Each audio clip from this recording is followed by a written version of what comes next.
नमस्कार. आपण आपल्या आजच्या लेक्चरला सुरुवात करूयात. आजचा आपला टॉपिक आहे योगासनांचा मानवी शरीरावरती होणारा परिणाम, शरीर क्रियात्मक दृष्ट्या आणि शरीर रचनात्मक दृष्ट्या. म्हणजे थोडक्यात एनाटॉमी अँड फिजिओलॉजी ऑफ योगासन. आजचा विषय का महत्वाचा आहे?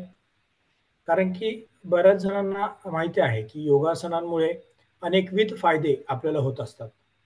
योगासनं करणं किंवा एखादा व्यक्ती योगा करतोय म्हणजे योगासन करतोय त्याच्यानंतरच तो योगा करतोय असं आपण म्हटलं जातं. किंवा आपण सुद्धा योगासन शिकवतो मॅक्सिमम. इतर क्रियांपेक्षा योगासनांवरती आपला थोडासा भर अधिक असतो. मग नक्की या योगासनांमुळे रुग्णाला म्हणा किंवा साधकाला कशा प्रकारे फायदा होतो? मग त्याच्यामध्ये जो फायदा होतोय त्याच्या अनुषंगाने एखाद्या रुग्णाला किंवा एखाद्या व्यक्तीला कोणतं आसन देऊ नये किंवा त्यांनी ते आसन का करू नये किंवा त्याला जर का फायदा होणार असेल तर तो कशा प्रकारे फायदा होणार आहे हे जर का आपल्याला माहिती असेल एक योग साधक योग शिक्षक म्हणून तर आपण जास्त चांगल्या पद्धतीने ते शिकवू शकतो. दुसरी गोष्ट आपल्या शिकवण्यामध्ये मध्ये पण त्याच्या अनुषंगाने काही बदल केलेत तर आपल्याला रिझल्ट हे लवकर मिळतात.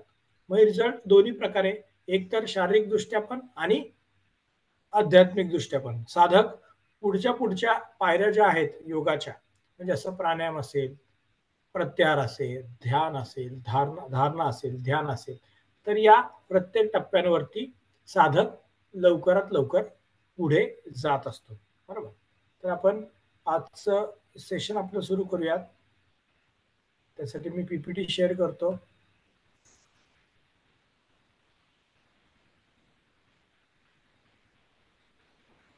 आजचा आपला विषय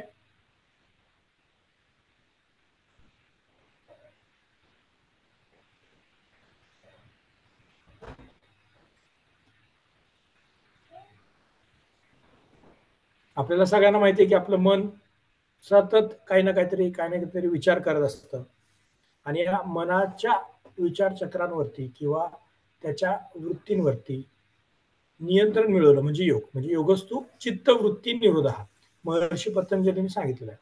म्हणजे योग करायचा आपल्याला तेव्हा काय करणं अपेक्षित आहे की आपल्या चित्ताच्या वृत्तीचा निरोध करणं अपेक्षित आहे आणि त्या चित्ताच्या वृत्तींचा निरोधासाठी त्यांनी अष्टांग योगाचा मार्ग सांगितला आहे की सतत जर का आपण त्याचा अभ्यास केला तर आपण या चित्ताच्या वृत्तीचा निरोध करू शकतो. त्यामुळे योगासनांची प्रॅक्टिस जेव्हा आपण करत असू किंवा शिकवत असू त्याचा उद्देश एकच पाहिजे की त्याच्यामुळे चित्ताच्या वृत्तींवरती नियंत्रण मिळवण्याची प्राथमिक अवस्था म्हणून तर साधकाला फायदा होईल.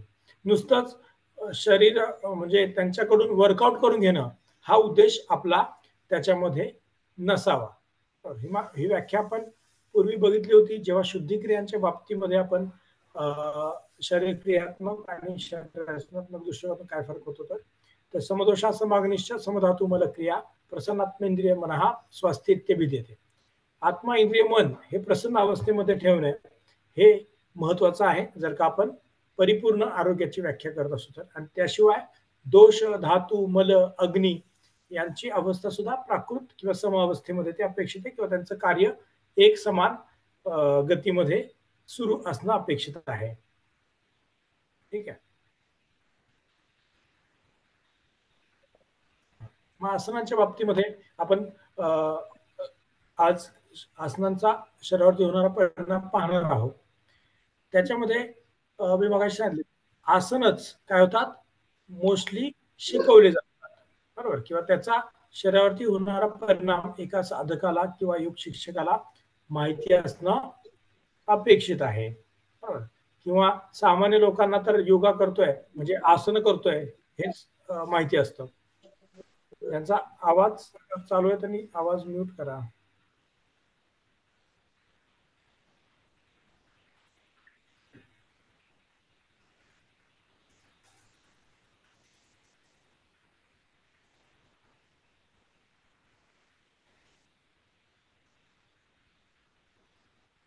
त्यामुळे आसनच म्हणजे योगासन असं सर्वांना वाटत असतं.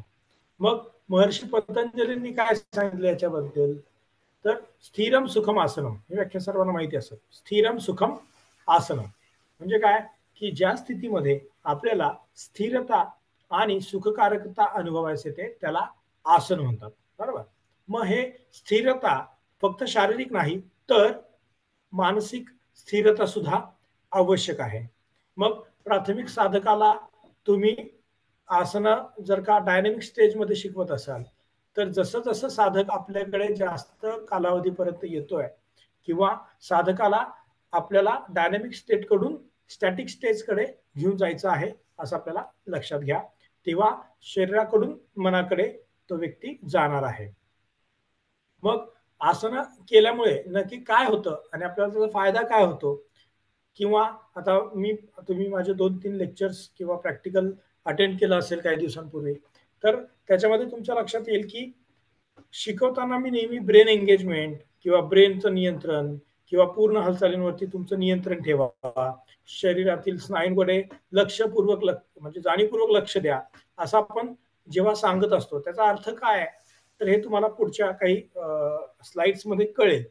आणि जे तुम्ही तुमच्या प्रॅक्टिसमध्ये जर का अनुभवलं किंवा वापरलं तर तुम्हाला त्याचा फायदा जास्त होईल. स्वतःची प्रॅक्टिसमध्ये केलं तर अधिक फायदा होईल आणि तुम्हाला झालेला फायदा तुम्ही पुढे सुद्धा पर्क्युलेट करू शकणार आहात. बरोबर. मग आता काय होतं ते बघूया. काही लोक म्हणतात की आसनं आणि व्यायाम याच्यामध्ये फरक काय. ठीक आहे, तर बराच फरक आहे तसा, पण आपण आता या दृष्टिकोनातून बघूया की नेहमीची जी काही आपण हालचाल करतो किंवा बऱ्याच वेळा सूक्ष्म व्यायाम आणि रेग्युलर वॉर्मअप याच्यामधला फरक काय, तर तो आपण बघूयात वेगळ्या पद्धतीने थोडासा. की नियमित जी आपण हालचाल करत असतो, आता सुद्धा तुम्ही बसलेला आहात, कधी आपण चालतो बोलतो किंवा एखाद्या ठिकाणी चालता चालता आपल्याला ठेच लागते, मग आपण थोडस गडबडतो पुढे असं लडबडतो. बरोबर.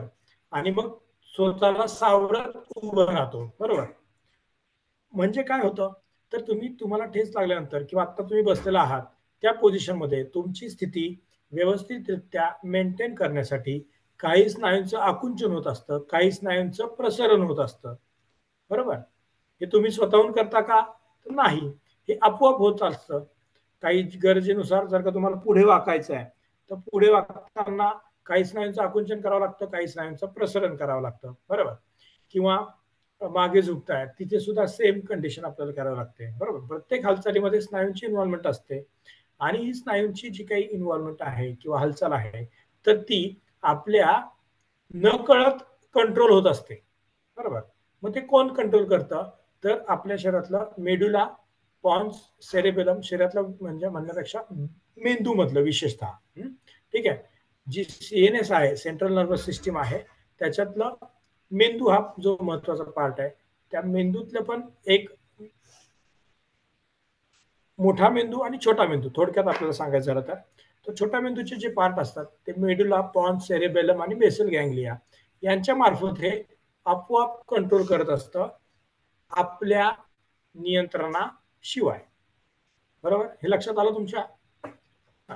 मग आता काय होतं आसना करताना किंवा आसन करताना, जेव्हा तिसरा पॉइंट, जेव्हा म्हणजे any voluntary effort on the body or mind signifies an activity of higher centre. बरोबर. म्हणजे मी तुम्हाला सांगितलं छोटा मेंदू आणि मोठा मेंदू. छोटा मेंदूला सेरेबेलम पार्ट विशेषतः म्हणतात आणि जो मोठा मेंदू असतो त्याला सेरेब्रम म्हणतात. बरोबर. जो आपला वरच्या भागामध्ये असतो आणि छोटा मेंदू हा मागच्या भागामध्ये असतो. हे सगळे आतले पार्ट आहेत आपल्या ब्रेनच्या. तर जेव्हा आपण स्वतःहून कुठलीही ऍक्टिव्हिटी व्यवस्थित नियंत्रणामध्ये करायला सुरुवात करतो तेव्हा आपला ही जी काही हालचाल असते ती हालचाल या छोट्या मेंदूद्वारे न होता मोठ्या मेंदूद्वारे व्हायला सुरुवात होत असते. बरोबर. म्हणजे काय, तर हे medulla pons cerebellum basal ganglia यांचं जे नियंत्रण असतं त्या स्नायूंवरती ते नियंत्रण त्यांचं कमी होतं आणि मोठ्या मेंदूवरचं नियंत्रण हे वाढतं किंवा ती जी काही हालचाल असते ती मोठा मेंदू करायला सुरुवात करत असतो. बरोबर. मग काय होतं सुरुवातीच्या काही दिवसांमध्ये जेव्हा एखादा साधक आसन करायला सुरुवात करत असतो बरोबर, किंवा आसन करत असतो, तेव्हा त्याला हे जे काही चेंजेस आहेत ते लवकर करायला जमत नाहीत. म्हणजे काय, तर पूर्णपणे त्या ब्रेनद्वारे ते जे काही स्नायू आहेत त्या स्नायूंवरचं कंट्रोल त्याला सुरुवातीला जमत नाही, पण जसं जसं तो प्रॅक्टिस करतो तसं तसं त्या स्नायूचं कंट्रोल ह्या मोठ्या ब्रेनकडे आपण शिफ्ट करू शकतो. बरोबर, म्हणजे इथे अजून वेगळ्या भाषेत सांगायचं झालं तर, in the beginning when one practices of any asana for first few days to acquaint with it, the little exertion is caused to muscle, joint and tendon. म्हणजे काय, तर थोडस जेव्हा आपण आसन करतानाची कृती करत असतो, विशेषतः असे काही आसनं की जे ज्यांच्यामध्ये ताण जास्त पडतो. म्हणजे कुठले कुठले, तर आता आपण आज सकाळी केले, कुठले केले की धनुरासन, बरोबर, चक्रासन, पश्चिमोत्तानासन, उग्रासन, असे काही एक्स्ट्रीम ताण देणारे आसन, उष्ट्रासन. याच्यामध्ये काय होतं की ते मसल्स आणि जॉईंट्स किंवा टेंडन्स ते कसे जातात, त्यांना एक्झर्शन मिळतं. बरोबर, आता नॉर्मली काय होतं की असे स्नायू, हे जे स्नायू असतात त्यांना नेहमीची सवय काय असते, थोडा जरी ताण पडला तरी ते काय करतात, लगेच ब्रेनला सांगतात की अशा प्रकारे आम्हाला ताण पडलेला आहे. ब्रेन काय करतो की त्यांचा रिफ्लेक्स कॉन्ट्रॅक्शन घडून आणतो. म्हणजे ऑटोमॅटिकली जेव्हा मसल्स ताणले जातात तेव्हा त्याच्यावरती असणारे जे रिसेप्टर्स असतात ते आपल्या छोट्या मेंदूकडे म्हणजे पॉन्स मेडुलाकडे सिग्नल पाठवतात, आणि त्या सिग्नलच्या अनुषंगाने अतिरिक्त त्या स्नायूंना किंवा सांध्यांना ताण पडू नये त्यासाठी ते छोटा मेंदू काय करतो, त्यांचं परत कॉन्ट्रॅक्शन करतो. बरोबर, हे नॉर्मल नॉर्मल फेजमध्ये. पण जेव्हा आपण आसन करताना स्वतःहून ते ताणायला प्रयत्न करतो किंवा ताणतो, तेव्हा काय होतं, आपला मोठा मेंदू किंवा सेरेब्रम हा त्या छोट्या मेंदूवरती प्रभावी होतो आणि त्यांचं कार्य काय करतो, थांबवतो. म्हणजे जे रिफ्लेक्स कॉन्ट्रॅक्शन होणार असतं ते रिफ्लेक्स कॉन्ट्रॅक्शन होत नाही या ठिकाणी. ठीक आहे, आणि मग त्याच्यामुळे काय होतं बघा, त्याच्यामुळे काय होतं की ऍक्च्युअल स्नायू ताणले गेलेले असतात ते कसे झाले पाहिजेत, पूर्ववत झाले पाहिजेत. पण आपण आपल्या इच्छेने आसनांची स्थिती मेंटेन करायच्या दृष्टिकोनातून त्या स्नायूंना अजून ताण देतो. तिथे जे काही हायर सेंटर म्हणजे सेरेब्रम जे असतं ते ऍक्टिव्हेट होतं किंवा ते चार्ज किंवा ती मुवमेंट हातामध्ये घेतं, आणि त्याच्यामुळे त्याच्यामुळे काय होतं की एक्स्ट्रा लोड आपल्या सर्क्युलेशन वरती पडतो आणि रेस्पिरेशन वरती पडतो, कारण की ते स्नायू ताणले गेलेले असतात. जेव्हा जेव्हा स्नायूचे ताणले जातात किंवा ऍक्टिव्हिटी वाढते तेव्हा तेव्हा काय होतं, तिथं एनर्जी जास्त लागते, ऑक्सिजन जास्त लागतो, बरोबर, ग्लुकोज जास्त लागतं, बरोबर, म्हणजे एनर्जी तिथे आपल्याला लागते. आणि मग सुरुवातीच्या अवस्थेमध्ये जेव्हा आपण अशा प्रकारे आसनं करायला सुरुवात करतो तेव्हा काय होतं, आपल्याला थोडस मसल पेन होतं किंवा दुखतं असं जाणवतं. बरोबर, असाच एक प्रयोग कैवल्यधाममध्ये करण्यात आला होता की पश्चिमोत्तानासन पश्चिमोत्तानासन हे जर का आसन आपण केलं फास्ट, ओढून ताणून करायचा प्रयत्न केला तर काय होतं, आपलं हार्ट रेट 32% जास्त वाढतो. म्हणजे सुरुवातीला जर का जेवढा असेल त्याच्यापेक्षा 32% वाढतो जेव्हा आपण ताण देतो तेव्हा. आणि जेव्हा हा ताण न देता, म्हणजे खूप चांगली प्रॅक्टिस झालेली असेल साधकाची आणि खूप ताण न देता आणि रिलॅक्सेशन मध्ये हळूवार नियंत्रणात जर का ते केलं तर 6% जास्त हार्ट रेट हा वाढत नाही असं निदर्शनास आलेलं आहे.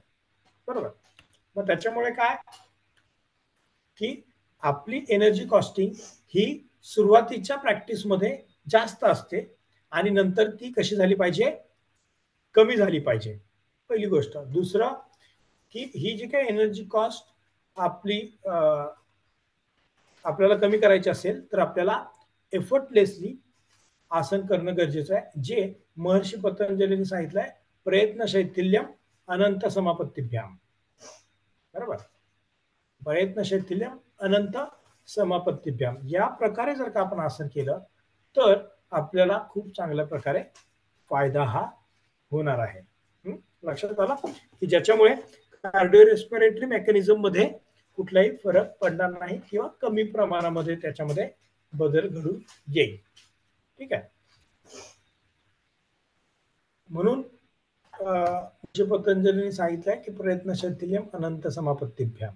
बरोबर. म्हणजे काय, तर हळुवारपणे शिथिलतापूर्वक लक्ष आपलं कोणाकडे केंद्रित करायचं आहे, अनंताकडे म्हणजेच ईश्वराकडे. लगेच ईश्वराकडे आपलं लक्ष केंद्रित करणं थोडंसं आपल्याला अवघड जातं. मग अजून कुठल्या गोष्ट आहे की ज्याच्याकडे लक्ष केंद्रित केल्यावर आपल्याला शिथिलता प्राप्त होत शकते, ते म्हणजे आपला श्वास. लक्षात, महाश्वासाकडे लक्ष देऊन आपल्याला करायचं आहे. म्हणजे व्यवस्थित हळुवारपणे आणि नियंत्रणात जर का आपण योगासनं केली तर आपले जे काही स्नायू असतात तर त्याच्यामधलं रिफ्लेक्स कॉन्ट्रॅक्शन हे होत नाही. आणि रिफ्लेक्स कॉन्ट्रॅक्शन जेव्हा होत नसेल तेव्हा एनर्जी कॉस्टिंग सुद्धा काय होते, कमी होते आपली. हे लक्षात घ्या. बरोबर. म्हणून इथं तिसरा पॉईंट मी लिहिला आहे, the movement to achieve the final posture are also very slow and smooth in nature. बरोबर. The attention is focused on breathing or infinity during maintenance phase of asana. म्हणजे मेंटेनन्स फेज, स्टॅटिक फेजमध्ये जास्त कालावधीपर्यंत आपण आसन धरून ठेवत जर का असू, त्याच्यामध्ये आपलं ब्रीदिंग कसं पाहिजे, एकतर नॉर्मल पॅटर्न मध्ये पाहिजे, हळूवार नियंत्रित श्वास आपल्याला घेता आला पाहिजे त्या आसनामध्ये. बरोबर. स्थिरम सुखम आसनम. स्थिरता, एखादा व्यक्ती स्थिर आहे तर आपण कधी म्हणू शकतो, जेव्हा त्याची श्वासाची गती नॉर्मल असते, हृदयाची गती नॉर्मल असते, त्याच्या शरीरावरती अतिरिक्त कोणत्याही प्रकारचा ताण आपल्याला दिसत नाही, तेव्हा त्याच्या शरीराची स्थिती सामान्य आहे असं आपण म्हणू शकतो, किंवा स्थिर आहे असं आपण म्हणू शकतो. बरोबर. मग हे जे काही अशा प्रकारे जेव्हा आपण व्हॉलंटरी इफर्ट्स त्याच्यावरती देतो, त्याच्यामुळे शरीर उलट कसं होतं, रिलॅक्स होतं आणि मन आपलं थॉट प्रोसेस म्हणजे विचार चक्रांपासून दूर राहतं. बरोबर. म्हणजे जी चित्तवृत्ती निरोधाची अवस्था आहे ती आपल्याला आसनांमध्ये सुद्धा काय करायचं आहे, मिळवायचा प्रयत्न करायचा आहे. किंवा जर का आपण अशा अवस्था आसनांमध्ये मिळवली तर आपल्याला अधिक चांगल्या प्रकारे योगासनांचा फायदा होणार आहे. बरोबर. आणि याच्यामध्ये जेव्हा जेव्हा एखादं आसन घेतल्यानंतर, मी मगाशी सांगितलं तुम्हाला की नॉर्मली हे सगळ्या गोष्टी आपल्या न कळत छोटा मेंदू नियंत्रित करत असतो. बरोबर. आता दुसऱ्यानं काय होतं, जेव्हा आपण लक्षपूर्वक अशा हालचाली करतो तेव्हा छोटा मेंदू हे काम करत नाही, तर आपला मोठा मेंदू म्हणजे सेरेब्रम हे काम करायला सुरुवात करतो. ही जी काही ऍक्टिव्हिटी असते ती सगळी त्या सेरेब्रमच्या नियंत्रणामध्ये होते. बरोबर. आणि जेव्हा आपण अशा प्रकारे थॉटलेस होतो आणि लक्ष पूर्ण श्वासावरती आपलं राहतं, तेव्हा काय होतं, आपोआपच आपल्या म्हणजे श्वासाकडे लक्ष देण्याची क्रिया परत मोठ्या ब्रेनची आहे. आणि मग आपोआपच मोठा ब्रेन श्वासाकडे लक्ष देत असेल, विचारांचं चक्र थांबलं असेल, तर ऑटोमॅटिकच परत हे जे काही नॉर्मल लेवलमध्ये म्हणजे आसनांच्या स्थितीतील स्नायूंचं कॉन्ट्रॅक्शन रिलॅक्सेशन आहे ते ऍक्टिव्हिटी परत कोणाकडे शिफ्ट होते, छोट्या मेंदूकडे.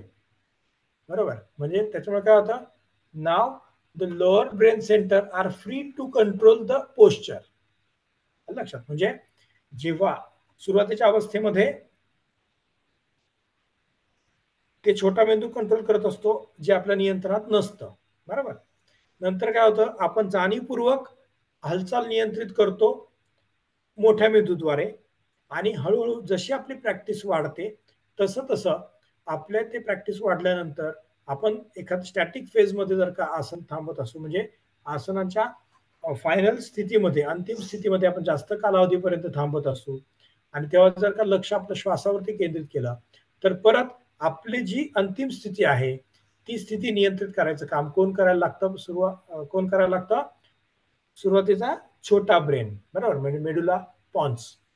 आणि ऑटोमॅटिकलीच असं जेव्हा होतं की लोअर ब्रेन सेंटर परत त्या मसलला कंट्रोल करतोय, त्याच्यामुळे हे जे मसल्स असतात ते अजून रिलॅक्स होतात, त्यांची फ्लेक्झिबिलिटी वाढते.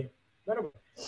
जे मसल्स असतात, बरोबर, त्यांचे जे काही जॉईंट्स असतात आपल्या हाडांसोबत, बरोबर, किंवा सांधे असतात, तर त्याच्यामध्ये पॅसिव्ह स्ट्रेचिंग व्हायला सुरुवात होते. पॅसिव्ह स्ट्रेचिंग म्हणजे ताणले तर जातात, पण ते ऍक्टिव्हली ताणले जात नाही, तर पॅसिव्हली ते ताणले जातात आणि ते त्यांच्या नॉर्मल लिमिटपेक्षा जास्त प्रकारे ताणले जात नाहीत. आणि त्याच्यामुळे जे स्ट्रेच कॉन्ट्रॅक्शन असतं म्हणजे काय, मगाशी मी सांगितलं की सुरुवातीच्या वेळेला आपण जेव्हा आसनं करतो तेव्हा स्नायू ताणले गेले की त्याच्यावरती रिसेप्टर्स काय करतात, छोट्या मेंदूकडे पाठवतात की स्नायू ताणला गेलेला आहे. बरोबर. मग आता ताणले गेलेल्या स्नायूंना कॉन्ट्रॅक्शन केलं पाहिजे, तर ते लगेच छोटा मेंदू त्यांना कॉन्ट्रॅक्ट करतो. बरोबर.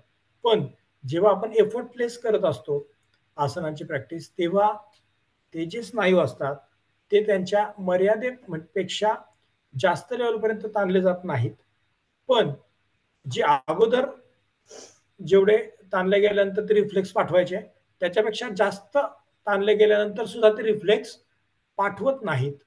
आणि मग त्याच्यामुळे काय होतं, ते मसल्सची फ्लेक्झिबिलिटी वाढायला सुरुवात होते.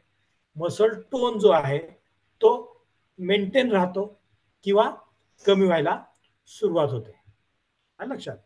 ही महत्वाची गोष्ट आसनांच्या प्रॅक्टिसमुळे होते. त्यामुळे आसनांची प्रॅक्टिस तुम्ही काल केलं आणि लगेच तुम्हाला आज फायदा झाला असं होत नाही, तर आपल्याला त्याचा वारंवार सराव करावा लागतो. आणि जेव्हा तुम्ही असा वारंवार सराव कराल त्याच्यानंतर काय होतं, मसल्स या आपल्या नियंत्रणामध्ये येतात, त्यांची फ्लेक्झिबिलिटी वाढते, तुम्ही एखाद्या आसनामध्ये जास्त कालावधीपर्यंत सहज अतिरिक्त ताण न पडता राहू शकता.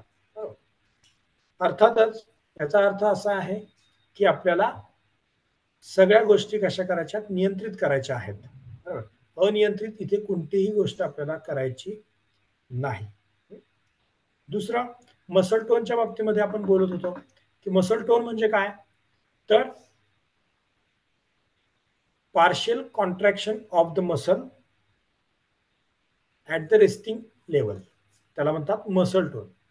म्हणजे आपला जो काय प्रत्येक स्नायू आहे त्या स्नायूमध्ये एक, तुम्ही आता जरी सामान्य बसलाय, कुठलंच तुम्हाला ताण नाहीये मसलला, तरी सुद्धा त्याच्यामध्ये एक प्रकारचं काय असतं, कॉन्ट्रॅक्शन असतं, पार्शियल कॉन्ट्रॅक्शन. का ते कॉन्ट्रॅक्शन असतं, की जेव्हा इमर्जन्सीमध्ये जर का कॉन्ट्रॅक्शन करायची वेळ आली तर तो पाथ कसा राहावा, ऍक्टिव्ह राहावा, म्हणून ते कॉन्ट्रॅक्शन सतत केलेलं असतं. मग याचं छोटं उदाहरण देतो की आपल्या बॉर्डरवरती जेव्हा सिक्युरिटी असते, बरोबर, तर त्या अगदी अगदी बॉर्डरच्या लेवलला ते जे काही सैनिक असतात ते सैनिक काय असे रिलॅक्स बसलेले नसतात. जरी युद्ध नसेल तरी सुद्धा ते कसे असतात, त्यांचं बोट त्या ट्रिगरवर असतं. बरोबर. म्हणजे गरज पडली तर विदिन सेकंद किंवा एका मिनिटाच्या आतमध्ये आपल्याला काय करता आलं पाहिजे, त्यांना प्रत्युत्तर देता आलं पाहिजे. हेच जर का ते नॉर्मली कुठेतरी बसले फिरले झोपलेले असतील तर काय होतं, तो प्रतिक्रिया त्याला वेळ लागतो. तसंच कॉन्ट्रॅक्शनची प्रतिक्रिया देण्यासाठी आपल्याला असं पार्शियल कॉन्ट्रॅक्शन म्हणजे कमी प्रमाणात कॉन्ट्रॅक्शन तिथं ठेवावं लागतं. नॉर्मली जे असतं त्याला म्हणतात मसल टोन. आणि हा मसल टोन आपल्या पोश्चरचं काय असतं, कारण असतं. बरोबर. मसल टोन जास्त असेल तर आपले हात असे कडक असतात. बरोबर. फ्लेक्झिबिलिटी कमी असते. बरोबर. मसल टोन जर का कमी असेल तर लूज असतं सगळं. बरोबर. खांदे असे लूज पडलेले असतात, मान खाली पडलेली असते. अशा वेगवेगळ्या प्रकारे या गोष्टी घडत असतात आपल्या शरीरामध्ये.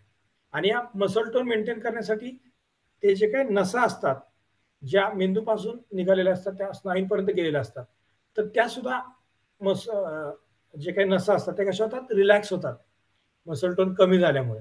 बरोबर. अजून दुसरा भाग असा आहे की आपल्या इमोशन्स वरती सुद्धा, आपल्या भावभावनांवरती सुद्धा या इमोशन्सचा काय होत असतो, परिणाम होत असतो. भावभावनांवरती इमोशन्सचा परिणाम होत असतो. जर का आपण रागावलेला असो, चिडलेला असो, बरोबर, तर काय होतं, आपला मसल टोन वाढतो, मग आपल्याला थरथर व्हायला लागते. बरोबर. मसल्स थोडंसं दुखायला लागतात. बरोबर. त्याच्यानंतर असा अंगामध्ये कडकपणा असल्यासारखं आपल्याला जाणवतो. का, तर मसल टोन वाढलेला असतो. बरोबर. जेव्हा आपण निराश असतो तेव्हा काय असतो, मसल टोन कमी होऊन जातो एकदम.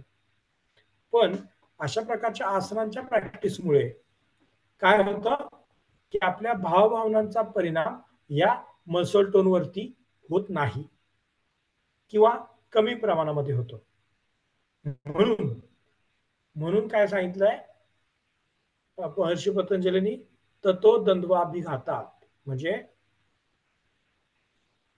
द्वंद्व, मनामध्ये जे द्वंद्व असतात, काय करू काय नको करू, सुख दुःख, शीत उष्ण, हार पराजय, मान अपमान, याच्या हे सगळे जे काही इमोशन्स आहेत, भावभावना आहेत, ठीक आहे, यांच्या प्रती आपल्याला कसं राहतो आपण, आपलं शरीर समान प्रतिक्रिया देतं. बरोबर. अर्थात याला खूप प्रॅक्टिस लागते. हे काही लगेच तुम्ही आज केले आणि आज तुम्हाला फायदा, महिनाभर करतोय म्हणून फायदा झाला असं होत नाही. हे तुम्हाला वारंवार नियंत्रित करावं लागतं, तेव्हा तुम्हाला फायदा होतो. दुसरा अजून तुम्हाला ते ओळखण्यासाठी सांगतो, खूप सूर्यनमस्कार केले किंवा एखादं खूप स्ट्रेचिंग चक्रासन केलं, उग्रासन केलं, उष्ट्रासन केलं, ठीक आहे, तर त्याच्यामुळे पाठीच्या स्नायूंना, पायाच्या पाठीमागच्या स्नायूंना ताण पडलाय तुम्हाला, तर एकदम पाठीवर झोपल्यानंतर रिलॅक्स व्हायचं. हळूहळू सगळे स्नायू कसे होतात, रिलॅक्स व्हायला सुरुवात होतात. बरोबर. मग ते फार महत्वाचं आहे. त्यांनी मसल टोन कमी होतो आणि मग आपल्या भावभावना सुद्धा स्थिर व्हायला मदत होते. अशाच प्रकारचं पॅसिव्ह स्ट्रेचिंग जर का आपण करत राहिलो तर मसल आणि लिगॅमेंट मधलं जे काही स्ट्रेचिंग असतं ते आपल्या हाडांपर्यंत पोहोचतं, आपल्या सांध्यांपर्यंत पोहोचतं आणि तिथलं सर्क्युलेशन सुद्धा वाढवतं आणि मग त्या सांध्यांना काय होतं, फायदा होतो. लक्षात. सांध्यांना फायदा कधी होतो, जेव्हा एखादं आसन आपण जास्त कालावधीपर्यंत मेंटेन करू शकत असू तेव्हा. आणि पॅसिव्ह स्ट्रेचिंगला जेव्हा सुरुवात होते तेव्हा. ऍक्टिव्ह स्ट्रेचिंग मध्ये सांध्यांना फायदा होत नाही, हे लक्षात ठेवा. हे का गरजेचं आपल्याला माहित असणं, कारण की आपण एखाद्या पेशंटला सांगतो की या तुम्ही, तुमचा गुडघा दुखतोय का, मी तुम्हाला शिकवतो, बरोबर, किंवा शिकवते, तेव्हा काय होतं, आपण त्यांना जर का डायनॅमिक आसन शिकवायला गेलो तर त्यांना फायदा होणार नाही. त्यांना स्टॅटिक फेज मध्ये आपल्याला आसन शिकवणं अपेक्षित आहे, किंवा सुरुवातीच्या कालावधीमध्ये जरी तसं जमत नसेल तरी हळूहळू आपल्याला त्यांना त्या प्रकारे आसन करायला काय करायचं आहे, प्रवृत्त करायचं आहे, हे लक्षात ठेवा. बरोबर. हे का माहिती पाहिजे, त्याचं कारण हे आहे. योग साधकांना, योग शिक्षकांना हे का माहिती पाहिजे, त्याचं कारण मी तुम्हाला सांगितलंय आणि त्याच्यासाठीच आपण हे अॅनाटॉमी फिजिओलॉजी योगासनांची बघतोय. बरोबर. मग अर्थातच सर्क्युलेशन जर का त्या जॉईंटला वाढलं तर ऑटोमॅटिक तिथलं वेस्ट मटेरियल, बरोबर, तिथले तयार होणारे जे काही वेस्ट असतात ते बाहेर निघायला मदत होईल, म्हणजे मलक्रिया, मल बाहेर निघायला मदत होते. जे याच्यामधलं मी सांगितलं, तो व्याख्या बघितली आपण, समधातू समाग्निश्च समधातू मलक्रिया. मल सुद्धा जॉईंट मधनं बाहेर पडले तर जॉईंट फ्लेक्झिबल आणि हेल्दी राहतो, नाहीतर नाही. जसं आपल्या हातापायांच्या स्नायूंना मसल टोन असतो, तसाच मसल टोन आपल्या पोटातील अवयवांना सुद्धा असतो. म्हणजे चौथा वाक्य बघा, मसल टोन ऑफ विसरल organ is also influence bye emotion. बरोबर. म्हणजे काय, आपला जसा मसल टोन आपला हातापायाच्या स्नायूंना असतो, स्केलेटल मसल्सला असतो, तसाच मसल टोन विसरल मसल्स मध्ये सुद्धा असतो. बरोबर. स्मूथ मसल्स मध्ये सुद्धा असतो. तर तो मसल टोन सुद्धा कमी व्हायला मदत होते आसनाच्या प्रॅक्टिसमुळे. तो मसल टोन सुद्धा इमोशन्समुळे बदलत असतो. बरोबर. मग त्याचं उदाहरण म्हणजे खूप दुःखी असेल तर भूक लागत नाही, खूप राग असला, चिडचिडपणा असला तर पित्ताचा त्रास होतो. बरोबर. मग काय होतं, तर मसल टोन आपल्या पोटातील अवयवांचा बदलत असतो. बरोबर. मग त्यामुळे असं जे काही आसनं जे आहेत, जे आपल्या पोटाच्या स्नायूंवरती काम करतात, विसरल ऑर्गन्स वरती काम करतात, त्याच्यावरती सुद्धा अल्टरनेट पॉझिटिव्ह आणि निगेटिव्ह प्रेशर पडत असतं आपल्या आसनांमुळे, आणि त्याच्यामुळे त्यांना स्ट्रेचिंग मिळतं आणि तिथले जे काही अवयव आहेत ते कसे होतात, स्टिम्युलेशन त्यांना मिळतं. बरोबर. आणि त्याच्यामध्ये आपल्याला स्नायूंमध्ये बदल झालेला दिसतो, त्यांची कार्यक्षमता वाढताना दिसते. लक्षात. त्यामुळे आसनं करत असताना आपण दोन प्रकारे करतो. एक तर डायनॅमिक फेज मध्ये, म्हणजे आसनाचं रिपीटेड आसनं करायची, म्हणजे रिपीटेड मुवमेंट करायची, हात वर पुढे झुकायचं, परत वर यायचं, हात खाली करायचे, परत वर परत पुढे, मागे झुकायचं, इकडे झुकायचं. म्हणजे सतत जर का आपण काम करत असू ते आसन कशाच्या लेवलमध्ये येतात, डायनामिक फेजमध्ये येतात. आणि स्टॅटिक फेज मधलं आसन म्हणजे काय, तर आपण त्या पर्टिक्युलर आसनांमध्ये काही कालावधीपर्यंत राहतो.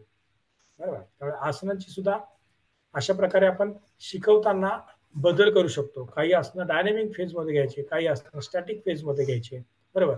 किंवा तुम्ही जर का योगाचा क्लास घेत असाल तर काही दिवस डायनॅमिक प्रकारे आसनं घ्यायचे आणि काही दिवस स्टॅटिक प्रकारे आसनं घ्यायचे. पण हे करत असताना फक्त व्हेरिएशन आपण कशासाठी करतोय, आपल्याकडे येणाऱ्या विद्यार्थ्यांना थोडासा त्यांच्या प्रॅक्टिसमध्ये बदल व्हावा म्हणून आपल्याला करायचं आहे.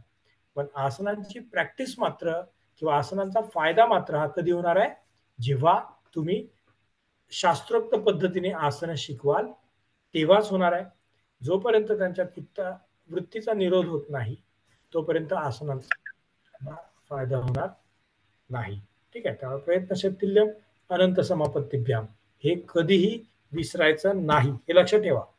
बरोबर. डायनॅमिकली आसन शिकवा, अजून वेगळ्या प्रकारे शिकवा, विन्यासा प्रकारे शिकवा. बरोबर. रिपीटेड आसनांचे काही सिक्वेन्स शिकवा. पण हे सगळं करत असताना मेन कन्सेप्ट मात्र आपल्याला विसरायचा नाही, कारण की तो आसन शिकवायचा आत्मा आहे. तो म्हणजे प्रयत्नशक्तिल्यम अनंत समापत्तिभ्याम.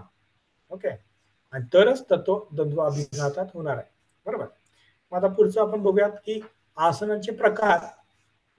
आसनांचे प्रकार वेगवेगळ्या पद्धतीने होतात. त्यातला पहिला आसनांचा वर्गीकरण म्हणजे कशामध्ये होता, की त्यांच्या आपल्याला होणाऱ्या फायद्यांनुसार शरीरावरती याचा होणारा परिणाम जो आहे त्याच्या अनुषंगाने बदल. एक असतात कल्चरल आसनं, ज्याला मराठीमध्ये आपण म्हणू शकतो शरीर संवर्धनात्मक आसनं. दुसरं आहे रिलॅक्सेटिव्ह आसनं म्हणजे विश्रांतीदायक आसनं. आणि तिसरं मेडिटेटिव्ह आसन म्हणजे ध्यानात्मक आसनं. बरोबर. मग आता जे शरीर संवर्धनात्मक आसनं आहेत त्याचा उपयोगच काय आहे, की आपल्या शरीराचे वर्धन करणं, शरीराची ताकद वाढवणं, शरीराला बळकटी देणं. बरोबर. स्टॅबिलिटी देणं, स्थिरता देणं, एक चांगल्या प्रकारचं निरामय अवस्था मेंटेन करणं, अशा प्रकारचं ते काय आहे, त्याचं काम आहे. मग आपण जे काही आसनं करतो प्रॅक्टिकलमध्ये मोस्टली ते सगळे कसे असतात, शरीर संवर्धनात्मक असतात. म्हणजे भुजंगासन असेल, वक्रासन असेल, धनुरासन असेल, चक्रासन असेल, सर्वांगासन असेल, हलासन असेल, उग्रासन असेल, बरोबर, पादहस्तासन असेल, सूर्यनमस्काराचे काही मुवमेंट्स आहेत. तर हे सर्व काय आहेत, शरीर संवर्धनात्मक आसन आहे. पण याचं सुद्धा काही प्रमाणामध्ये आपण बदल करू शकतो किंवा त्याचं वर्गीकरण करू शकतो. ते म्हणजे काय, की आसना पाठीच्या मणक्यांवरती परिणाम करणारे, आसनं आपल्या पोटातील अवयवांवरती परिणाम करणारे, आणि आसनं आपल्या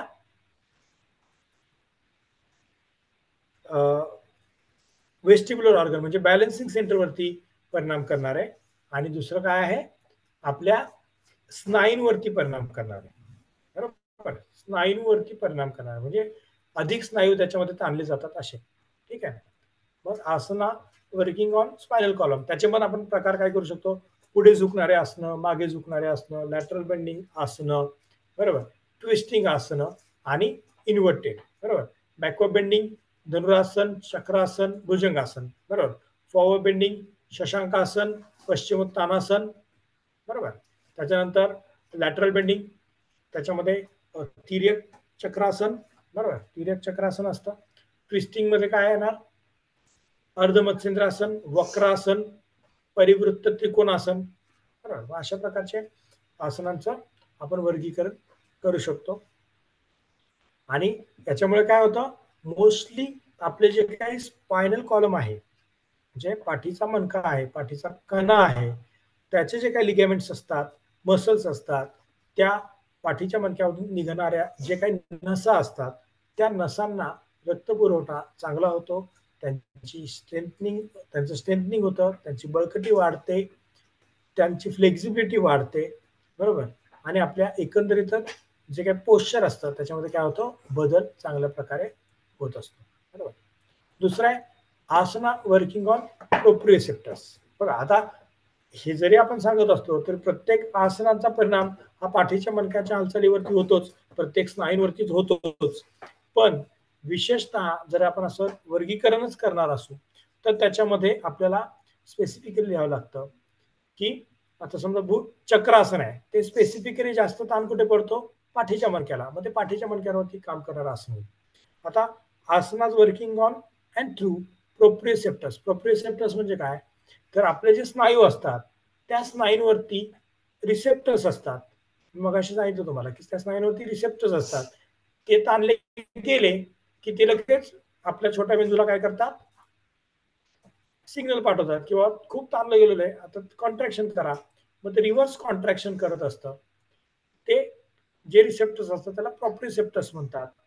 आणि त्यांच्यावरती काम करणारे म्हणजे अतिरिक्त स्नायूंना ताण देणारे आसनं कोणते आहेत, तर मत्स्यासन आहे, ठीक आहे, उग्रासन आहे, मत्स्यासन आहे, उग्रासन आहे, त्याच्यानंतर गोमुखासन आहे. त्याच्यामध्ये काही स्पेसिफिक स्नायूंना ताण पडतो असं तुम्हाला लक्षात येईल. बरोबर. आणि हळूहळू मग त्या स्नायूंना बाय प्रॅक्टिस आपल्याला काय करता येतं, रिलॅक्स करता येतं. ठीक आहे, हे महत्वाचं आहे, हे लक्षात ठेवा सगळ्यांनी.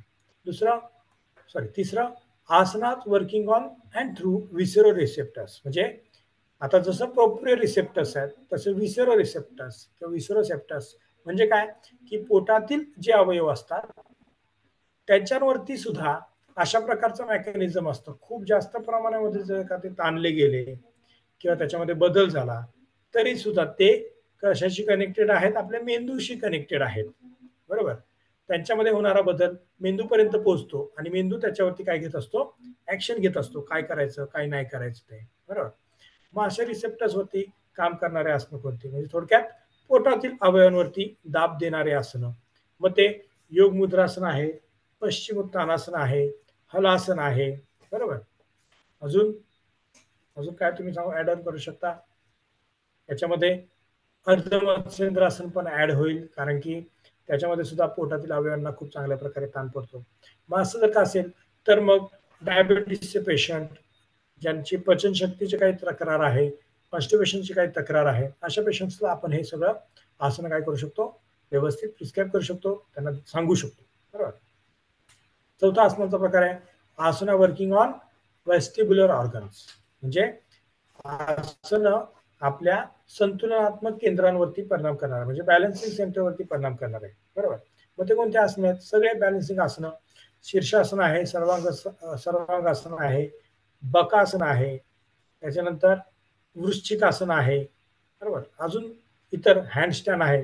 हे सगळे आसनं आपल्या वेस्टिब्युलर ऑर्गन्सवरती म्हणजे आपल्या कशावरती परिणाम करतात, बॅलन्सिंग सेंटरवरती परिणाम करताना आपल्याला दिसतात. मग आपल्याला असं जेव्हा होतं की वेस्टिब्युलर ऑर्गन्स त्याच्यामध्ये इन्व्हॉल्व होतात तर आपली बॅलन्स वाढतो, आपलं कॉन्सन्ट्रेशन वाढतं, त्याचं जे काही बॅलन्सिंग सेंटरचं काम आहे त्याचं काम चांगल्या प्रकारे व्हायला सुरुवात होते. आपलं मसल टोन चांगला राहिल्यामुळे पोश्चरमध्ये कधी समजा असं जाणवलं तुम्हाला की थोडंसं ठेच लागले तर आपण लवकरात लवकर ते रिकव्हरी होऊ शकते किंवा पडायचे चान्सेस काय असतात, कमी असतात. कारण की ऑलरेडी ते कसे असतात, ट्रेन असतात. लक्षात, मसल काय असतात, ट्रेन असतात. आता मी मागे पण सांगितलं होतं की आपण गाडी चालवता, सायकल चालवायला शिकतो. बरोबर. तर सुरुवातीच्या अवस्थेला काय असतं, सायकल चालवायला शिकत असताना सगळं लक्ष कुठं असतं, आपल्या पॅन्डलकडे असतं. बरोबर. जेव्हा एकदा तुम्ही सायकल चालवायला शिकता त्यानंतर तुमचं पॅन्डलकडे असतं का पुढं असतं, पुढं असतं. बरोबर. पण सुरुवातीला तुम्हाला किती जरी सांगितलं की पुढं बघ पुढं बघ तरी आपण खालीच बघत असतो. म्हणजे काय, एकंदरीतच आपण ह्या सगळ्या गोष्टी ज्या आहेत, आसनं असतील किंवा सायकल चालव असेल, गाडी चालव असेल, याच्यामध्ये काय करतो, आपल्या छोट्या मेंदूला ट्रेन करत असतो. लक्षात, छोट्या मेंदूला ट्रेन करत असतो. तसाच प्रकार काहीसा या बाबतीमध्ये होतो की आसन करताना आपल्याला छोट्या मेंदू आणि मोठ्या मेंदूला काय करायचंय, ट्रेन करायचं आहे की कोणत्याही अवस्थेमध्ये आपल्याला त्यांनी काय केलं पाहिजे, चांगल्या प्रकारे बॅलन्सिंग दिलं पाहिजे किंवा त्यांचं काम चांगल्या प्रकारे सतत चाललं पाहिजे. लक्षात. शीर्षासन करताना सुरुवातीला बॅलन्स जातो आपला, बरोबर. पण जेव्हा शीर्षासन जमायला लागतं तेव्हा काय होतं, तो बॅलन्स येतो. तुम्हाला माहिती होतं की कोणत्या स्नायूंकडे आपल्याला कॉन्ट्रॅक्शन करायचं आहे, कोणते स्नायू रिलॅक्स ठेवायचे आहेत, बरोबर. हे तुम्ही स्वतःहून करता. हा बॅलन्स काही आपोआप होत नाही. हा आपल्याला काय करावा लागतो, ऍड ऑन करावा लागतो. तो मोठ्या मेंदूद्वारे ऍड करतो आपण. आणि जेव्हा तुम्हाला शीर्षासन जमायला लागतं तेव्हा ते ऑटोमॅटिकली कुठे शिफ्ट होतं, परत छोट्या मेंदूकडे. म्हणजे छोटा मेंदू तुमचं ऑटोमॅटिकली शीर्षासन काय करतो, मेंटेन करतो. आणि मग तुम्ही त्याच्यामध्ये बोलू पण शकता. आलं लक्षात? या सगळ्या गोष्टी आपल्याला काय करायच्या, लक्षात घ्यायच्या आहेत. मग अशा प्रकारे कल्चरल आसनं जे असतात, शरीर संवर्धनात्मक आसनं असतात, ते आपल्या शरीरावरती परिणाम घडवून आणतात. मग विसरल रिसेप्टर्समध्ये आपले ग्रंथी पण असतात. थायरॉइड ग्रंथी असतील, अंतर्गत पोटातील अवयवांमधले जे काही ग्रंथी असतील, ॲड्रिनल ग्लँड असेल, ओव्हरीज असतील, गर्भाशय असेल, यकृत असेल, आतडे असतील, या सगळ्यांवरती त्याचा सकारात्मक परिणाम होऊन त्या त्या तक्रारीवरती फायदा होतो किंवा त्या त्या अवयवांची कार्यक्षमता पूर्णपणे वाढते आणि आपल्याला अधिकाधिक फायदा होतो. शिवाय विसरल रिसेप्टर्समध्ये अजून एक भाग की आपले जे स्नायू असतात, कुठले दोन बरगड्यांमधले जे स्नायू असतात, बरगड्यांमधले स्नायू, तर त्यांच्यावरती सुद्धा अतिरिक्त प्रमाणात ताण पडतो काही काही आसनांमध्ये. विशेषतः उष्ट्रासन, धनुरासन, चक्रासन या आसनांमध्ये ते स्नायू सुद्धा अशा प्रकारे ताण पडतो की आपली फुफ्फुसांची कार्यक्षमता त्याच्यामध्ये वाढते, छातीच्या पिंजऱ्याची लवचिकता वाढते. त्यामुळे आपण श्वसन हे चांगल्या पद्धतीने करू शकतो. प्राणायामासाठी आपल्याला तयार करायच्या दृष्टिकोनातून तशी आसनं आवश्यक असतात, जे आपल्या छातीच्या पिंजऱ्याची हालचाल वाढवतात, फुफ्फुसांची कार्यक्षमता वाढवतात, फुफ्फुसांना एक्स्ट्रा स्पेस निर्माण करून देतात एक्सपांड होण्यासाठी. आलं लक्षात? नॉर्मली जो आपण श्वास घेतो रेग्युलर, त्याच्यामध्ये आपलं फुफ्फुस एवढं फुल्ली एक्सपांड होत नाही. पण जेव्हा तुम्ही अशा प्रकारे आसनं करता तेव्हा छातीचा पिंजरा एक्सपांड होतो. छातीचा पिंजरा एक्सपांड झाला की ऑटोमॅटिकली फुफ्फुस सुद्धा एक्सपांड व्हायला मदत होते आणि प्राणायाम पण आपण इफेक्टिव्हली त्याच्यामुळे करू शकतो. त्यामुळे अशा प्रकारचे आसनं जे स्नायूंवरती काम करणारे आहेत ते आपल्याला प्रॅक्टिसमध्ये ठेवायचे आहे. हे झालं शरीर संवर्धनात्मक आसनाच्या बाबतीत की जे आपल्याला फायदे कशा पद्धतीने देतात हे सांगितलं. पुढचं आहे रिलॅक्सेटिव्ह आसनं, म्हणजे थोडक्यातच विश्रांतीदायक आसनं. मग हे विश्रांती कोणाकोणाला देतात, हे विश्रांती देतात आपल्या शरीराला आणि आपल्या मनाला, बरोबर. आपल्याला माहिती आहे की मन जरी थकलं तरी शरीर थकतं, बरोबर. आणि मग अशा मनाला रिलॅक्सेशन द्यायचं असेल तर शरीराला रिलॅक्सेशन द्या, ऑटोमॅटिक तुमचं मन काय होईल, रिलॅक्स होईल. अशा प्रकारचा हा कन्सेप्ट आहे, बरोबर. मी अनेक वेळा आपल्या योगाच्या सेशनमध्ये असं सांगत असतो की जेव्हा जेव्हा आपण पाठीवरती झोपतो किंवा एखादं आसन झाल्यानंतर दुसरं आसन करण्यामध्ये आपल्याला जो वेळ असतो आणि तेव्हा आपण पाठीवरती झोपलेलो असतो, तेव्हा नुसतं पाठीवरती द्यायचं, शरीर सोडून आणि डोळे बंद करून काही पण विचार करत बसायचं नसतं. तर लक्ष कुठं द्यायचं असतं, आपल्याला श्वासावरती द्यायचं असतं. जेव्हा तुम्ही असं अल्टरनेट आणि वारंवार कराल तेव्हा काय होतं, आपलं रिलॅक्सेशन चांगल्या पद्धतीने होऊ शकतं आणि आपण आसनांच्या म्हणा किंवा शिथिलीकरणाच्या उच्च अवस्थेपर्यंत जाऊ शकतो. आणि ही ध्यानाची सुद्धा एक प्रकारची काय आहे, सुरुवातच आहे. मग कशा प्रकारे आपल्याला रिलॅक्सेशन मिळतं आसनांमध्ये, शरीरामध्ये काय बदल होतात ते बघूयात थोडक्यात. तर शवासनामध्ये काय होतं की आपण एक हॉरिझॉन्टल अशी म्हणजे शरीराला आडवं ठेवलेलं असतं, हात शरीरापेक्षा लांब असतात, पायामध्ये अंतर असतं, कम्फर्टेबल पोझिशन असते एकदम. त्याच्यामुळे काय होतं, कोणत्याही स्नायूला किंवा सांध्याला काम करायला लागत नाही किंवा त्यांची कुठलीही हालचाल नसते. मग त्यामुळे सगळे जे स्नायू असतात ते कसे असतात, एकदम रिलॅक्स झालेले असतात, बरोबर. त्याच्यामधला जो काही थोडंसं हालचाल असते, ठीक आहे, त्याच्यामधला जो काही ताण आहे तर तो सुद्धा कमी असतो, बरोबर. आणि त्याच्यामुळे काय होतं, इझी त्या ठिकाणी ब्लड फ्लो व्हायला सुरुवात होते, कारण की आपण पाठीवर झोपलेलो असतो. उभं राहतो तेव्हा अगेन्स्ट ग्रॅव्हिटी ब्लड फ्लो आपल्याला करावी लागते शरीराच्या वरच्या भागाला. पण जेव्हा आडवा असतो तेव्हा मात्र ह्या ग्रॅव्हिटीच्या फोर्स नसतो, त्यामुळे इझी ब्लड सर्क्युलेशन सगळ्या अवयवांना होतं. पुढचा पार्ट की जसे जसे स्नायूंना काही काम नसतं किंवा स्नायू रिलॅक्स होतात तसं तसं आपलं ब्लड प्रेशर पण कमी होतं, हार्ट रेट पण कमी होतं. बरोबर. का? कारण की ऑटोमॅटिकलीच जेव्हा तुम्ही पूर्ण रिलॅक्स होता किंवा पाठीवरती झोपता, तेव्हा कुठल्याच स्नायूंना हालचाल करायला ऊर्जेची गरजच नाहीये. त्यांना ऑक्सिजन लागत नाही जास्त, त्यांना ग्लुकोज लागत नाही आणि त्यांना ब्लड सुद्धा लागत नाही जास्त प्रमाणामध्ये. बरोबर. म्हणजे काय होतं ऑटोमॅटिकलीच ते रिलॅक्स असतात. ते रिलॅक्स झाले की ऑटोमॅटिकलीच मग हृदयाचं काम कमी होतं, ब्लड प्रेशर कमी होतं, हृदयाची गती कमी होते, श्वासाची गती कमी होते. बरोबर. आणि मग श्वासाची गती आणि हृदयाची गती कमी झाली की आपोआपच आपली चयापचय प्रक्रियेचा जो रेट असतो ना, तो सुद्धा कमी होतो. हे काय लगेच 5 मिनिटाचं काम नाहीये. पण तुम्हाला सतत अशा प्रकारे पूर्ण लक्ष श्वासावरती देऊन तुमच्या पूर्ण शरीराला डोळे बंद करून स्कॅन जेव्हा तुम्ही करता, तेव्हा गोष्टी हळू आपल्या शरीरामध्ये घडतात. पासून सुद्धा एकदम हळू, रिलॅक्स आणि लयबद्ध प्रकारे व्हायला सुरुवात होत असते. जेव्हा आपण अशा प्रकारे झोपतो तेव्हा. त्यामुळे सगळेच काही बॉडी पार्ट्स असतात ते रिलॅक्स होतात. एका मागोमाग एक सगळे स्नायूंचं जे काही टेन्शन असतं, त्याच्यामध्ये असणारा ताण आहे, तो कमी होतो. यासोबतच आपण जर का काही योग निद्रेच्या टेक्निक्स वापरल्या, तर आपलं मन पर्टिक्युलर स्नायूंवरती, पर्टिक्युलर श्वासावरती जर का आपण केंद्रित ठेवलं, ठीक आहे, तर हे मसल्स अजून रिलॅक्स होतात आणि आपण अजून बेटर चांगला फील करू शकतो. ब्लड प्रेशर रिलॅक्स होतं, मनामधले थॉट प्रोसेस कमी होते, नवीन नवीन जे कल्पना किंवा स्मृती, चित्तवृत्ती, थोडक्यात चित्तवृत्ती, प्रमाण, विपर्यय, विकल्प, निद्रा, स्मृती, ठीक आहे. तर हे जे काही आपल्या चित्तामध्ये चालू असतात, तर त्या हळूहळू काय होतात, कमी होतात किंवा जनरेट होत नाहीत. किंवा यासोबत आपण प्राणधारणा प्रॅक्टिस करू शकतो. म्हणजे श्वास हळूवार घ्यायचा, हळूवार सोडायचा, हळूवार घ्यायचा, हळूवार सोडायचा.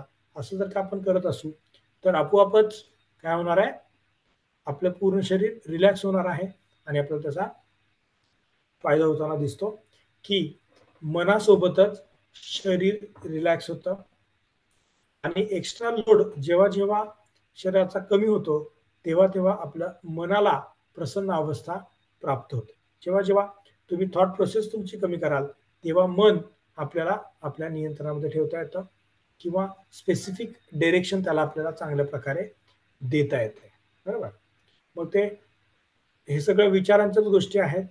मग मनाला आपल्याला विचारांकडे केंद्रित न्यायचं आहे. म्हणजे सतत विचार आणि प्रतिक्रिया, विचार त्याच्यावरती प्रतिक्रिया, क्रिया-प्रतिक्रियांच्या खेळामध्ये अडकायचं नाहीये.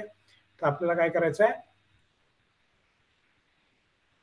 आपल्या शरीराकडे लक्ष द्यायचं आहे, श्वासाकडे लक्ष द्यायचं आहे, शरीर अवयवांकडे लक्ष द्यायचं आहे. इव्हन मी नेहमी सांगतो, की जर का तुम्ही ही प्रक्रिया व्यवस्थित चांगल्या प्रकारे अनुभवली, तर आसन केल्यानंतर त्या आसनांमध्ये पडलेला स्नायूंना ताण जेव्हा आपण दिलेला असतो, तो ताण याच्यामध्ये रिलॅक्स होतो.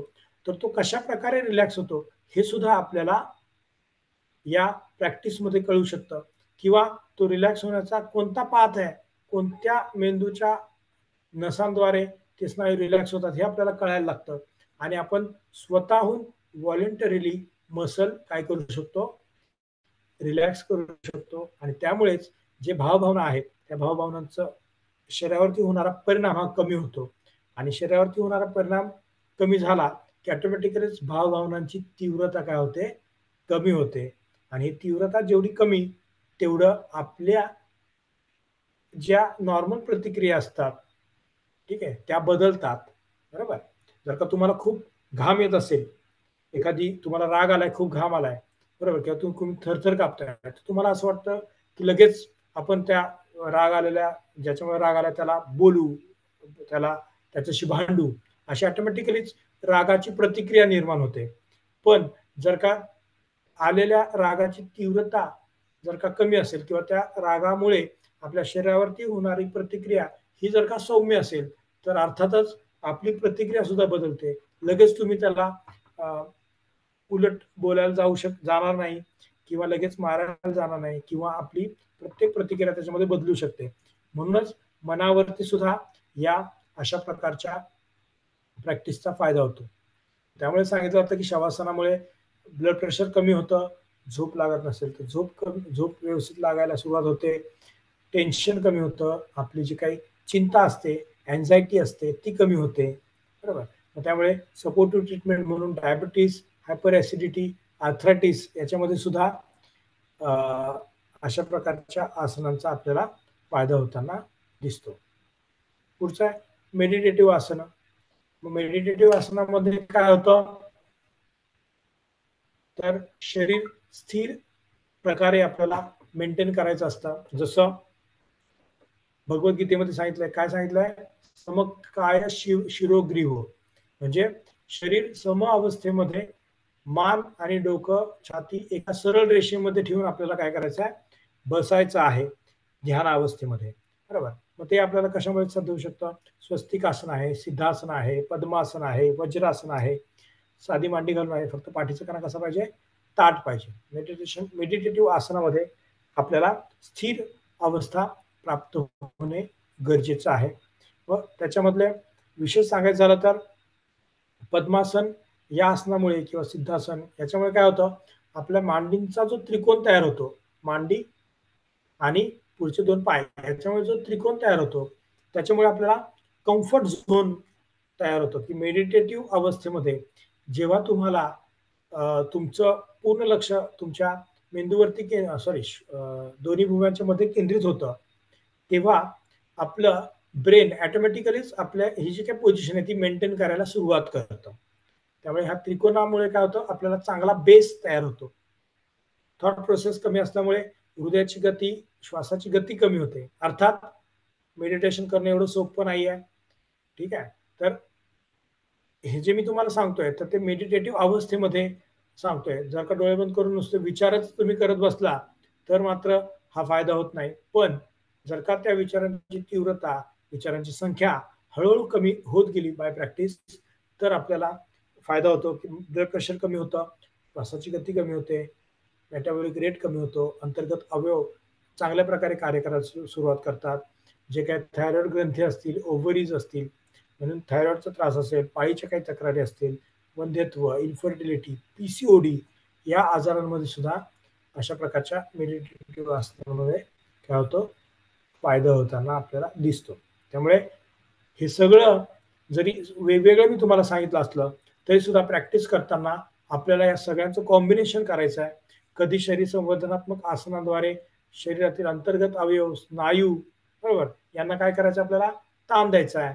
रिलॅक्सेटिव्ह आसनाद्वारे त्यांना रिलॅक्स करायचं आहे.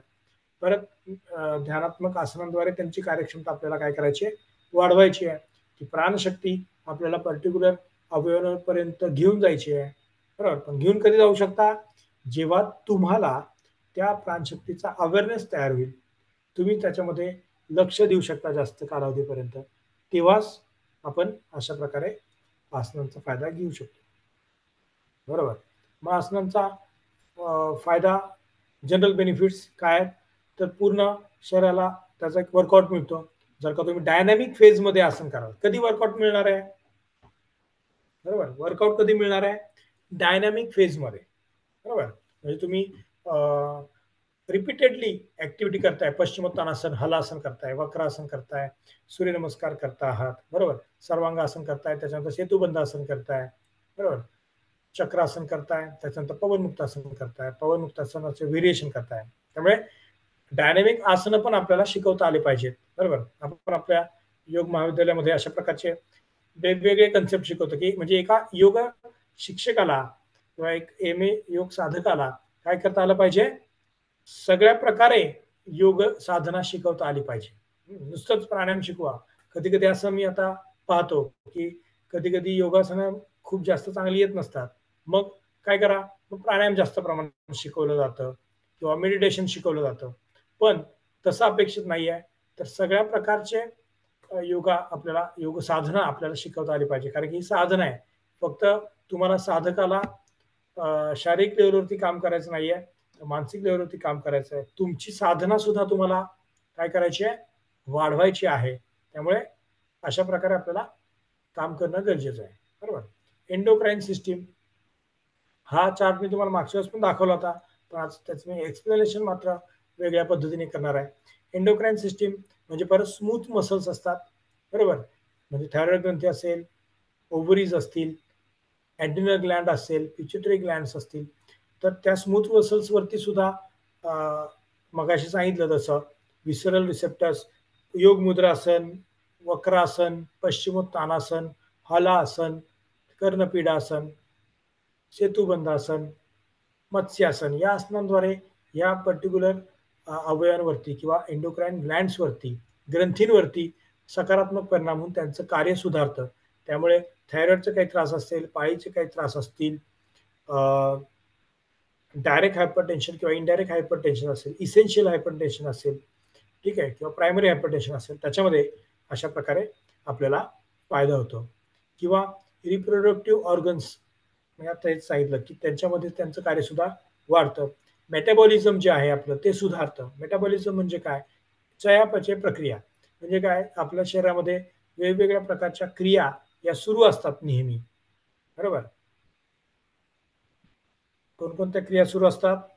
अनेक क्रिया सुरू असतात. आपण श्वास घेतो, जेवतो, जेवलेलं पचतं, पचलेलं रक्तात येतं, रक्तातलं आपल्या पेशींमध्ये जातं, पेशीतले काही अनावश्यक गोष्टी परत रक्तात येतात, रक्तातल्या हे अनावश्यक गोष्टी परत किडनीमध्ये, लिव्हरमधून फिल्टर होतात, परत ते बाहेर टाकले जातात.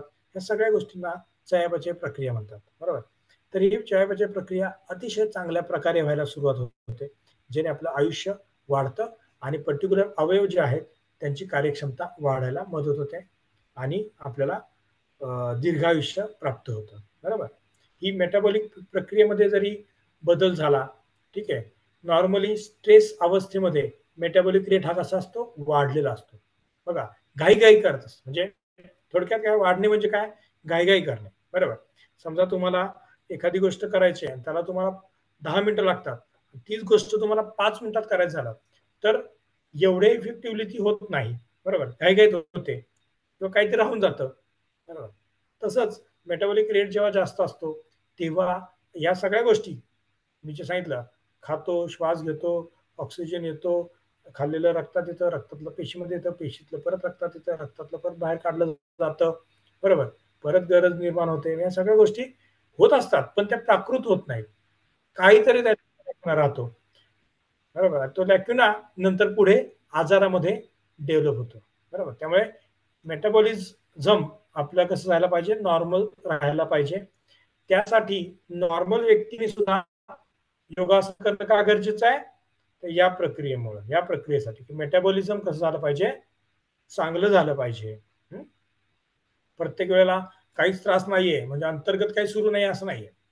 आयुर्वेद नुसार काय, एखादा आजार तुम्हाला जेव्हा होतो तेव्हा तो आत्ता व्यक्त होत असतो, म्हणजे तुम्हाला जेव्हा कळतं तेव्हा तो व्यक्त होतो, बरोबर.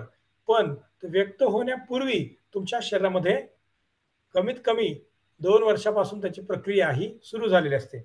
कमी अधिक प्रमाणामध्ये आपल्याला लक्षणं दिसत असतात, परंतु आपण त्याच्याकडे एवढं जर का लक्ष दिलं नाही तर मात्र आपलं त्याचा कन्व्हर्जन कशात होतं?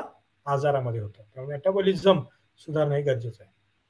त्यामुळे जे काही व्हेरियस हेल्थ डिसीजेस असतात, आजार आहेत, त्याच्यामध्ये आपल्याला याचा फायदा होतो.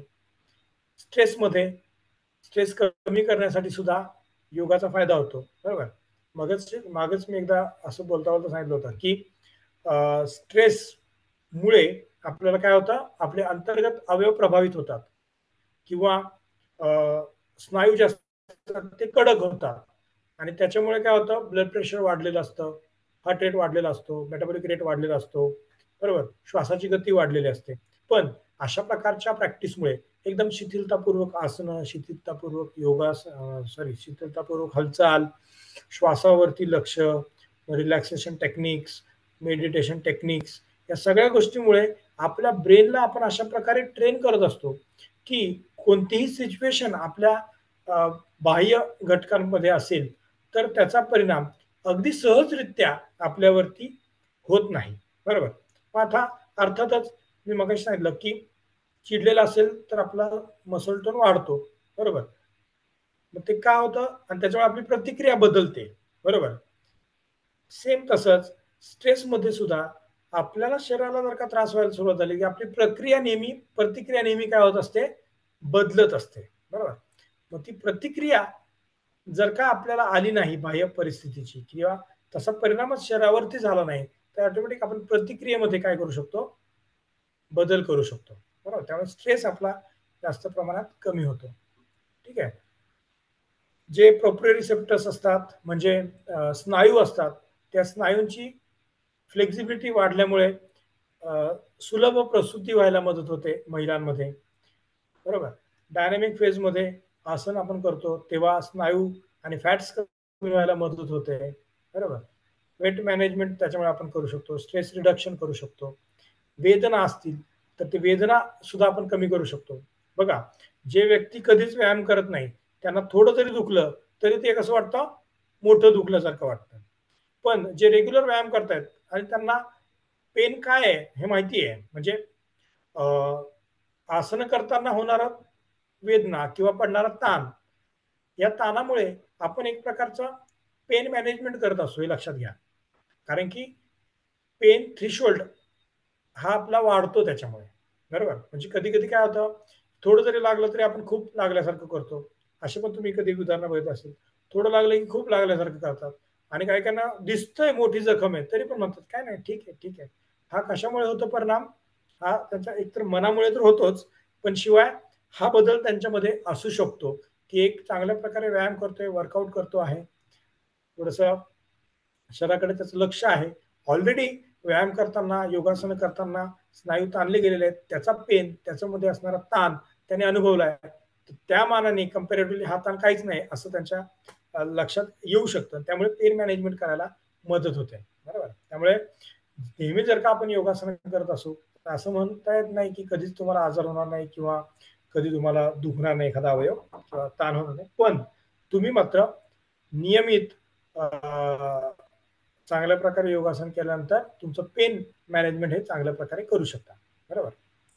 नर्वस सिस्टीमचं रेग्युलेशन, फिजिओलॉजिकल सिस्टीम्स जे आहेत, मग त्याच्यामध्ये immune system, endocrine system, neuro transmitter म्हणजे आपल्या मेंदूमध्ये जे काही सिक्रिशन्स होत असतात, जे आपले मूड डेव्हलप करत असतात, मूड एन्हान्स करत असतात. बरोबर. कधी कधी मूड वाढवणारे हार्मोन्स पण आपल्या शरीरामध्ये असतात, जे पहाटेच्या वेळेस आपल्या मेंदूद्वारे सिक्रिट होतात. तर ते सुद्धा सिक्रिट व्हायला मदत होते. दोन नसा ज्या असतात त्या नसांमधलं कंडक्शन या न्यूरो ट्रान्समिटरद्वारे होत असतं, ते सुद्धा इफेक्टिव्हली होतं. त्यामुळे मेंदूचं असणारं शरीरावरती जे काही नियंत्रण असतं तर ते चांगल्या पद्धतीने निर्माण व्हायला मदत होत असते. आणि त्यामुळेच एकंदरीतच आपण शारीरिकदृष्ट्या तर फिट होतोच, पण सायकोलॉजिकली पण आपलं आरोग्य चांगलं राहतं. बरोबर. मूड फ्लक्च्युएशन फार होत नाही. बरोबर.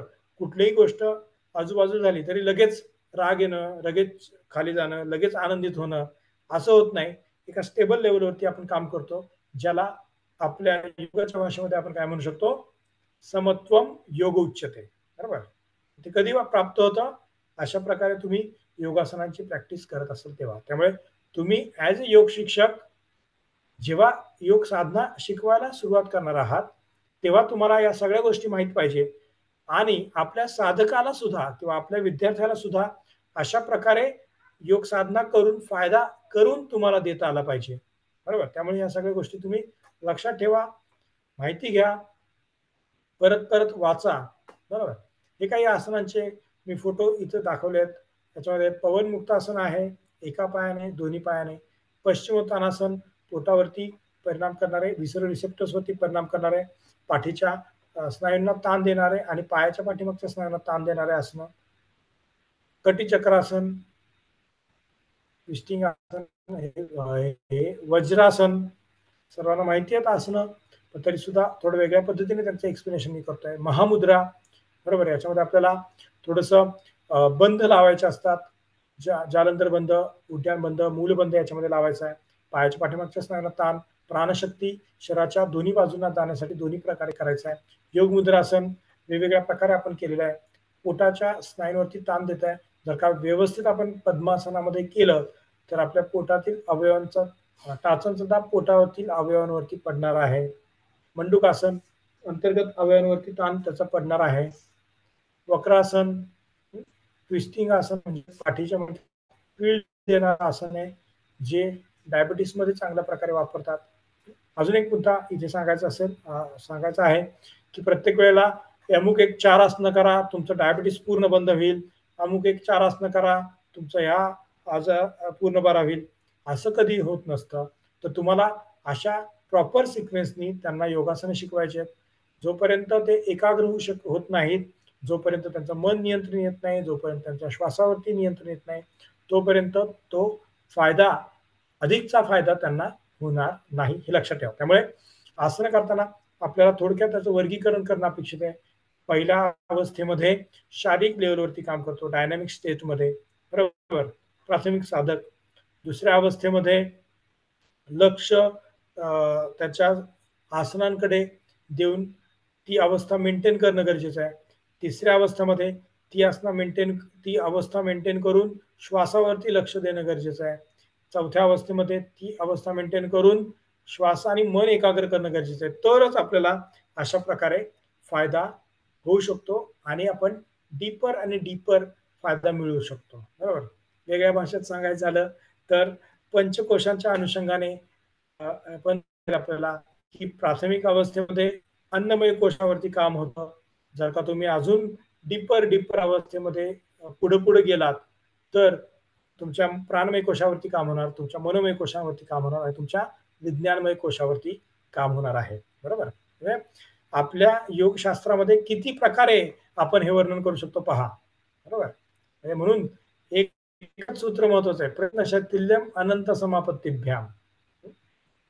ठीक आहे. गोमुखासन, याच्यावर बोलण्यासारखं बरंच आहे. गोमुखासन, ठीक आहे. पर्वतासन, पाठीच्या स्नायू दिसायला जरी सोपं असलं तरी तुम्ही होल्ड करून बघा, तुमच्या पाठीच्या स्नायूंना किती ताण पडतो. आणि सगळे जे काही पॅरास्पायनल मसल आहेत, म्हणजे पाठीच्या कण्याला दोन्ही कडेला जे असतात, ज्याला बोलीभाषेमध्ये पाठीचे दोर म्हणतात, त्या पूर्ण स्नायूंना या आसनामध्ये ताण पडतो. कधी? जेव्हा तुम्ही होल्ड कराल 10 ते 20 सेकंदासाठी. करून बघा, सोपं आहे. पाठ दुखते म्हणून फार अवघड आसनं द्यायची गरज नाही. सिंपल एवढं जरी तुम्ही आसन दिलं तरी सुद्धा रुग्णाची पाठदुखी थांबू शकते, लक्षात घ्या. ठीक आहे. त्रिकोणासन, वीरभद्रासन, खुब्याच्या स्नायूंसाठी अत्यंत उपयुक्त. खुब्याची लवचिकता याच्यामुळे वाढते, बरोबर. मांडीच्या स्नायूंची स्ट्रेंथनिंग होते. खांद्यांकडे पण लक्ष द्यावं लागतं आणि खांदे सुद्धा आपल्याला एका सरळ रेषेत ठेवण्यासाठी काय करावं लागतं, लक्ष द्यावं लागतं. अवेअरनेस आपल्याला वाढवायचं, ब्रेन एंगेजमेंट आपल्याला वाढवायची आहे. Chakrasana, backward bending asana, extreme stimulation for nerves of back, म्हणजे पाठीच्या मणक्यातील नसा ज्या आहेत आणि आपल्या पाठीच्या कण्याला स्टिम्युलेशन देण्यासाठी अत्यंत उपयुक्त. धनुरासन, मत्स्यासन, वरचं जे आहे ते सरळ मत्स्यासन आहे, खालचं जे आहे ते पूर्ण मत्स्यासन आहे. सेतुबंधासन, हे लॅटरल बेंडिंग चक्रासन, मी मगाशी जे उल्लेख केला ते कोणाला माहिती नसेल तर पाहून घ्या. चक्रासन, लॅटरल बेंडिंग चक्रासन, ज्याच्यामध्ये पाठीच्या कण्याला आपण काय करतो, असं कडेला वाकवतो, लॅटरल बेंड आपल्या पाठीच्या मणक्याचं होतं. भुजंगासन, बॅकवर्ड बेंडिंग, बरोबर. गळ्याला पण ताण द्यायचा आहे, थायरॉइड ग्लँडला स्टिम्युलेशन द्यायचं आहे, दोन्ही दात एकमेकांमध्ये जोडायचे, गळ्याचे स्नायू आणि हनुवटी वरच्या दिशेने खेचायची, तेव्हा कुठे थायरॉइड ग्रंथींना स्टिम्युलेशन मिळतं. भुजंगासन बऱ्याच वेळा आपण हात सरळ ठेवून करतो, त्यामुळे पाठीच्या कण्याला ताण पडत नाही. पण जर का आपण वक्रहस्त भुजंगासन केलं तर पाठीच्या स्नायूंचं स्ट्रेंथनिंग आपलं चांगल्या प्रमाणात वाढू शकतं. उष्ट्रासन, पहिलं जे आहे ते अर्ध उष्ट्रासन आहे, नंतरचं पूर्ण ushtrasana. Naukasana, extreme strengthening to the spinal muscles. Bhujang shalabhasana, shalabhasana आणि भुजंगासनाचा आपण कॉम्बिनेशन केलंय पायाच्या आणि पाठीच्या स्नायूंसाठी. अर्धशलभासन, एक सपोर्ट देऊन एक विदाउट सपोर्ट देऊन. हे मी तुम्हाला का दाखवतोय की आपल्याला व्हेरिएशन पण माहिती पाहिजेत. बऱ्याच वेळा आपण पुस्तकातले आसनं पाहतो त्याच्यामध्ये व्हेरिएशन नसतात, त्यामुळे आपण जेव्हा आपल्या योगासनांचं प्रॅक्टिस शिकवतो तेव्हा त्याच्यामध्ये असे व्हेरिएशन शिकवत असतो जे आपल्याला आपल्या योगाच्या क्लासमध्ये उपयुक्त पडणार आहेत घेण्यासाठी. हा, धनुरासन,